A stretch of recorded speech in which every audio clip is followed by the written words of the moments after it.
हाँ, चलिए हमने कल बता दिया था कि आपको खाने का सोडा यानी बेकिंग सोडा के बारे में हमने कल बातें कर लिया था क्लास में। और आज हम बात करेंगे वॉशिंग सोडा के बारे में कि वॉशिंग सोडा यानी धावन सोडा यानी धोने का सोडा का निर्माण हम कैसे करेंगे और इसका उपयोग क्या है और इसके बारे में हम लोग बातें करेंगे। सबसे पहले हमने बताया था कि आपको रासायनिक सूत्र लिखना है, फिर निर्माण की प्रक्रिया लिखना है, फिर उसके बाद आपको लिखना है उपयोग। इस तरह से आपको बोर्ड के एग्ज़ाम में भी ऐसे लिख करके आपको आना है। यहाँ तक बात समझ में आ गई थी। सबसे पहले समझते हैं कि रासायनिक सूत्र क्या होता है। इसे रासायनिक सूत्र होता है Na2CO3 × 10H2। इंटू की जगह पे हम डॉट पढ़ेंगे। इंटू की जगह पे क्या पढ़ेंगे हम लोग? डॉट। देखो, Na2CO3 को बोलते हैं हम लोग लवण यानी सॉल्ट बोलते हैं। किसी भी सॉल्ट के साथ अगर जल के निश्चित अणु उसके साथ जुड़े होते हैं तो उसे बोलते हैं क्रिस्टलन का जल। ये 10H2 है ना, 10 जल के मॉलिक्यूल्स है ना। बोलो, अगर यह लवण के साथ जुड़ा है तो इसे बोलेंगे, इस जल को बोलेंगे क्रिस्टलन का जल। क्या बोलेंगे? क्रिस्टलन का जल। और इस पूरे चीज़ को हम लोग बोलेंगे क्रिस्टल। यहाँ तक बात समझ में आ गई। और हमने बता दिया था कि आप लोगों को कि साल्ट के साथ अगर निश्चित जल के मॉलिक्यूल्स जुड़े होते हैं तो इसे बोलते हैं हाइड्रेटेड सॉल्ट। क्या बोलते हैं? हाइड्रेटेड। यहाँ पे लिख लेते हैं हम लोग, हाइड्रेटेड सॉल्ट बोलते हैं। सॉल्ट मतलब होता है लवण, हाइड्रेटेड का मतलब होता है जल। अगर साल्ट के साथ कोई निश्चित जल के मॉलिक्यूल जुड़े होते हैं तो उन्हें हम बोलते हैं हाइड्रेटेड सॉल्ट। यहाँ तक बात समझ में आ गई। फिर देखते हैं क्या रहा है कि अगर Na2CO3 इसको बोलते हैं सोडियम कार्बोनेट। Na2CO3 के साथ एक Na2CO3 के साथ 10 जल के अणु जुड़े हैं। अरे यहाँ पे देख सकते हैं ना, एक Na2CO3 एक सॉल्ट के साथ जल के 10 मॉलिक्यूल जुड़े हैं। इन 10 जल के मॉलिक्यूल्स को हम लोग बोलते हैं क्रिस्टलन का जल। यहाँ तक बात समझ में आ गई। अगर हमारी क्लास का कोई भी बच्चा देख रहा है तो आप इसका नोट्स बना लीजिएगा, ठीक है। अपना नाम जो है कमेंट में पास करिएगा, ठीक है, ओके। अब समझते हैं निर्माण की प्रक्रिया क्या। निर्माण की प्रक्रिया यानी विरेचन। देखो, साइंटिफिक अगर हम बात करें विज्ञान की भाषा में तो विरेचन ही महत्वपूर्ण होता है। अगर आपके एग्ज़ाम में दे रखा होगा कि वॉशिंग सोडा का विरेचन कैसे होता है उसको लिखिए, तो आप विरेचन पे भी थोड़ा ध्यान रखिएगा, ठीक है। तो हमें क्या बनाना है? Na2CO3 × 10H2 बनाना है, यानी सोडियम कार्बोनेट बनाना है, यानी धावन सोडा बनाना है, यानी धोने का सोडा बनाना है। जिससे आप सर्फ नहीं खाए हो। अरे सर्फ खाते हो ना, वॉशिंग जिससे कपड़े धोते हो वो खाते हो ना। हाँ, वही है। वही क्या है? धावन सोडा। वही क्या है? धोने का सोडा, ठीक है। हमने कल आपको बता दिया था कि बेकिंग सोडा कैसे बनता है। सबसे पहले हम ब्राइन सॉल्यूशन लेंगे। What is brine solution?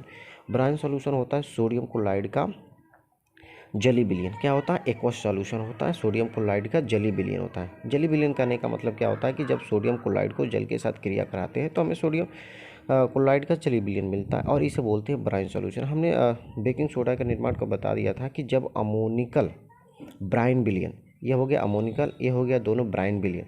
जब अमोनिकल ब्राइन विलयन से कार्बन डाइऑक्साइड को पास करते हैं, गुजारते हैं, तो हमें बेकिंग सोडा अमोनियम क्लोराइड मिलता है। अरे यहाँ तक हमने कल बातें कर लिया था ना, आगे बढ़ सकते हैं ना। चलो, हमने बताया था कि जब हम बेकिंग सोडा को यानी सोडियम हाइड्रोजन कार्बोनेट को गर्म करते हैं तो हमें सोडियम कार्बोनेट मिलता है। अरे ये जब सोडियम हाइड्रोजन कार्बोनेट को गर्म करते हैं तो सोडियम कार्बोनेट हमने कल बताया था ना? नहीं बताया था? क्लास में नहीं आते क्या तुम? बताया था ना हमने। फिर तो बेकिंग सोडा यानी सोडियम हाइड्रोजन कार्बोनेट को जब गर्म करेंगे तो सोडियम कार्बोनेट और कार्बन डाइऑक्साइड, यही कार्बन डाइऑक्साइड जो है चीज़ों को फुलाता है। जैसे ब्रेड हो गया, केक हो गया, सारी चीज़ों को क्या करता है? फुलाता है। लेकिन ये जो साल्ट बना है, ये जो सोडियम कार्बोनेट बना है, ये कड़वा होता है, वॉशिंग पाउडर जैसा होता है। हमने कल बताया था ना। लेकिन ये वॉशिंग सोडा थोड़ी है। अरे इसका स्वाद तो होता है वॉशिंग जैसा ना। तो यहाँ तक बात समझ में आ गई। अब तीसरा देखो, तीसरा प्रोसेस क्या है? पहला प्रोसेस में हमने क्या बना लिया? बेकिंग सोडा बना लिया। इस बेकिंग सोडा को दूसरे प्रोसेस में हमने क्या किया? गर्म करके क्या बना लिया? कार्बन डाइऑक्साइड और सोडियम कार्बोनेट बना लिया। यहाँ तक बात समझ में। अब तीसरे प्रोसेस में क्या होगा कि जब सोडियम कार्बोनेट को जल के निश्चित अणु के साथ हम लोग क्रिया कराते हैं तो हमें मिलता है वॉशिंग सोडा। क्या मिलता है? Washing soda. और यह प्रोसेस जो कहलाती है वो सॉल्वे प्रोसेस कहलाती है। आपके बोर्ड के एग्जाम में पूछ लेगा कि जब वॉशिंग सोडा का निर्माण करते हैं तो कौन से प्रोसेस कहलाता है, तो होता है सॉल्वे प्रोसेस। यहाँ तक बात समझ में आ गई, ठीक है। इसका आप लोग नोट्स बना लीजिएगा, कल हम काफ़ी जाँच करेंगे। चलिए अब बात करते हैं, पहले उसका थ्योरी लिख लेते हैं क्या होता है। कह रहा है कि बेकिंग सोडा को गर्म करने पर, बेकिंग सोडा मतलब सोडियम हाइड्रोजन कार्बोनेट को गर्म करने पर सोडियम कार्बोनेट प्राप्त होता है, इसमें जल के अणु नहीं होते। अरे सोडियम कार्बोनेट में जल का अणु था, एक बार दिखाते हैं फिर आपको। कह रहा है कि जब सोडियम हाइड्रोजन कार्बोनेट को गर्म करते हैं तो सोडियम कार्बोनेट मिलता है, इसमें जल के अणु नहीं होते। इसमें जल के अणु हैं नहीं, है ना, यही तो कह रहा है हमारा थ्योरी। कार्बोनेट प्राप्त होता है, इसमें जल के अणु नहीं होते, अतः इसे अनाद्र सोडियम कार्बोनेट या सोडा ऐश कहते हैं। ठीक है, कह रहा है कि सोडियम कार्बोनेट को जल में घोलकर धावन सोडा प्राप्त कर सकते हैं। यह एक क्षारकीय लवण होता है। इंपॉर्टेंट ये है कि धावन सोडा क्या है, एक क्षारकीय लवण है। धावन सोडा क्या है, एक क्षारकीय लवण है, याद रखना। बेकिंग सोडा भी क्या है, क्षारकीय लवण है। देखो Na2CO3 जल के 10 मॉलिक्यूल्स के साथ या आपस में संयोग करके क्या बना ले हैं, धावन सोडा। और इसे क्या बोलेंगे हम, क्रिस्टलन का जल बोलेंगे। जब निश्चित जल के अणु किसी सॉल्ट के साथ मिलता है तो इसे बोलते हैं हम लोग क्रिस्टलन का जल, और इस पूरे को हम बोलते हैं हाइड्रेटेड सॉल्ट। अब इसका उपयोग देख लेते हैं। उपयोग क्या होता है, कांच व साबुन बनाने में किसका उपयोग होता है, धावन सोडा का उपयोग होता है। जल की अस्थायी कठोरता दूर करने में, कागज़ और कपड़ा उद्योग में, घरों की साफ सफाई में, कपड़ों की साफ सफाई में किसका प्रयोग किया जाता है, हमें धावन सोडा का प्रयोग किया जाता है। अब समझ लेते हैं इसका गुण क्या है। यह सफ़ेद रंग का क्रिस्टली चूर्ण होता है। क्रिस्टल मतलब दानेदार होता है ना। अरे सर्फ नहीं खाए हो, अरे खाए हो ना, दानेदार होता है ना, वही तो है क्रिस्टली, जो जल में घोलने पर क्या देता है, उष्मा। अरे घोलते हो जब उष्मा, आपको थोड़ा गर्म महसूस होता है कि नहीं होता। आज जाओ पहले खाओ, उसके बाद जल में घोलो, देखो क्या होता है। ठीक है, इसमें जल के 10 अणु होते हैं जो शुष्क वायु में रखने पर निकल जाते हैं। इस प्रक्रिया को उत्फुल्लन कहते हैं। क्या कहते हैं, उत्फुल्लन कहते हैं। उत्फुल्लन प्रक्रिया आप याद रख लेंगे। इसमें जल के 10 अणु होते हैं जो शुष्क वायु में रखने पर निकल जाते हैं, और इस प्रक्रिया को उत्फुल्लन कहते हैं। तो हमारा जो है ख़त्म होता है वाशिंग सोडा। इसका आप नोट्स बनाएंगे, कमेंट करेंगे कैसा लगा आपको वीडियो। फिर मिलते हैं प्लास्टर ऑफ पेरिस का वीडियो लेकर। थैंक यू, धन्यवाद। चलो बच्चों, आज बात करेंगे प्लास्टर ऑफ पेरिस के बारे में कि प्लास्टर ऑफ पेरिस, और इसको ख़त्म करने के बाद हमारा ये चैप्टर पूरी तरह से फिनिश हो जाएगा। और हम कल आते ही आपको क्या कराएंगे, क्वेश्चंस कराएंगे, प्रीवियस ईयर क्वेश्चन कराएंगे। उसके बाद ये चैप्टर पूरी तरह से ख़त्म हो जाएगा। फिर हम स्टार्ट करने वाले मेटल्स एंड नॉन मेटल्स। आगे बढ़ सकते हैं, चलो आगे बढ़ते हैं। फिर हम बात करेंगे प्लास्टर ऑफ पेरिस की, और सबसे पहले हम बात करेंगे जिप्सम क्या होता है। जिप्सम एक प्रकार का ठोस पदार्थ होता है जिसका फार्मूला होता है CaSO4 इन डॉट 2H2। अच्छा बताओ, जल का दो मॉलिक्यूल्स है। हमने बताया था कि जल के निश्चित मॉलिक्यूल्स को हम लोग क्या बोलते हैं, क्रिस्टलन का जल बोलते हैं। CaSO4 एक प्रकार का साल्ट है, तो इसे बोलेंगे हाइड्रेटेड, क्या बोलेंगे, हाइड्रेटेड सॉल्ट बोलेंगे। क्या बोलेंगे, हाइड्रेटेड सॉल्ट बोलेंगे। कैल्शियम सल्फेट इसको बोलेंगे। इसको बोलेंगे डाई बोलेंगे। और इसको बोलेंगे हाइड्रेट। हाइड्रेट मतलब होता है जल। क्या होता है, जल होता है। ठीक, अगर हम CaSO4 ले लें तो इसे जिप्सम नहीं बोलेंगे। CaSO4 ले लेंगे तो इसे क्या नहीं बोलेंगे, जिप्सम नहीं बोलेंगे। यहाँ तक बात समझ में आ गई। पूरे इस संरचना को हम लोग क्रिस्टल बोलते हैं। और जल के निश्चित मॉलिक्यूल अगर किसी सॉल्ट के साथ जुड़ा है तो इस निश्चित मॉलिक्यूल जल के मॉलिक्यूल्स को हम लोग क्या बोलते हैं, क्रिस्टलन का जल।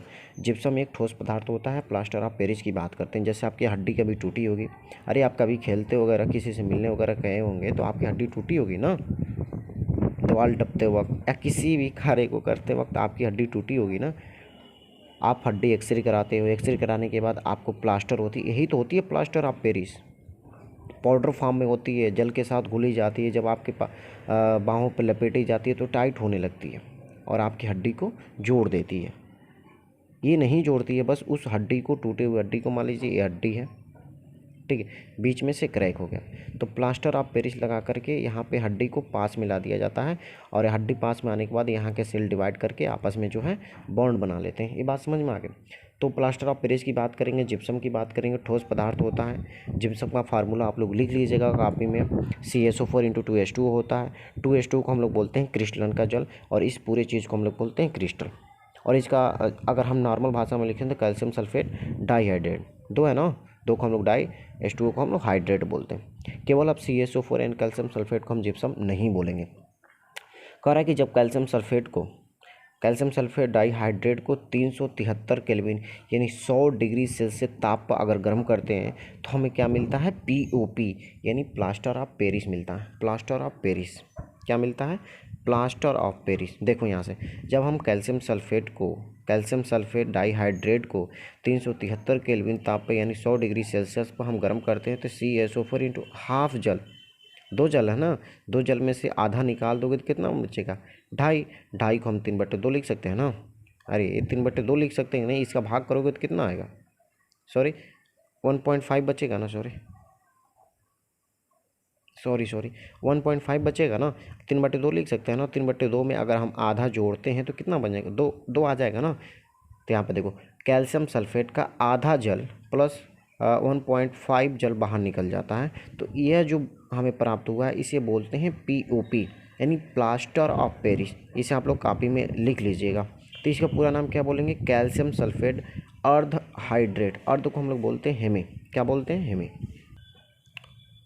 चलो ये देखो ये होता है प्लास्टर ऑफ पेरिस, क्रिस्टल के रूप में होता है, पाउडर फॉर्म में होता है। यहाँ तक बात समझ में आ गई। कह रहा है कि जिप्सम को जब हम 100 डिग्री सेल्सियस या 373 केल्विन तक गर्म करने पर हमें क्या प्राप्त होता है, क्रिस्टल के जल के अणु, सॉरी जिप्सम को कैल्शियम सल्फेट को 100 डिग्री सेल्सियस तक गर्म करने पर क्रिस्टल जल के अणु बाहर त्याग करके POP देता है। सॉरी इसको देख लो, जल के अणु त्याग रहा है ना, जल के अणु त्याग करके हमें क्या देता है, कैल्शियम सल्फेट अर्ध हाइड्रेट। अर्ध को हम लोग बोलते हैं हेमी इंग्लिश में। यहाँ तक बात समझ में आ गई। इसका फार्मूला आप लोग लिख लीजिएगा, ठीक है।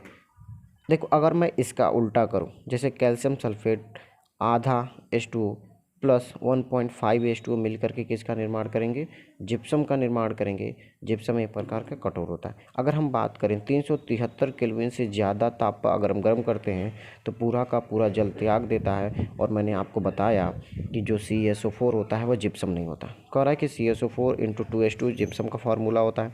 अगर 373 केल्विन ताप पर अगर हम बात करेंगे, अगर इसको गर्म करेंगे जिप्सम को, तो पूरी की पूरी जल को त्याग देता है। ना तो ये जिप्सम है ना तो ये प्लास्टर ऑफ पेरिस है। तो हमें कितने केल्विन ताप पर गर्म करना है, 373 एग्जैक्ट ताप पे गर्म करना है। और इसका एक्सपेरिमेंटल वैल्यू है 100 डिग्री ताप पर क्या करना है, आपको गर्म करना है। तो आगे बढ़े, 1 मिनट, ठीक है। इसका उपयोग देख लेते हैं। यह जमने की क्रिया में फैलता है, इसलिए इसका उपयोग सांचे और मॉडल बनाने में किया जाता है। टूटी हुई हड्डियों को जोड़ने के लिए, प्लास्टर ऑफ पेरिस का खिलौने मूर्तियाँ बनाने में, दांतों के प्लास्टर बनाने में। यहाँ तक बात समझ में। इसका उपयोग आप लोग देख लीजिएगा, ठीक है। लवण के बारे में बात करें, लवण की 1 सूत्री इकाई में जल की निश्चित अणुओं की संख्या को हम क्रिस्टलन का जल कहते हैं। यह 5 क्रिस्टलन जल के अणु है।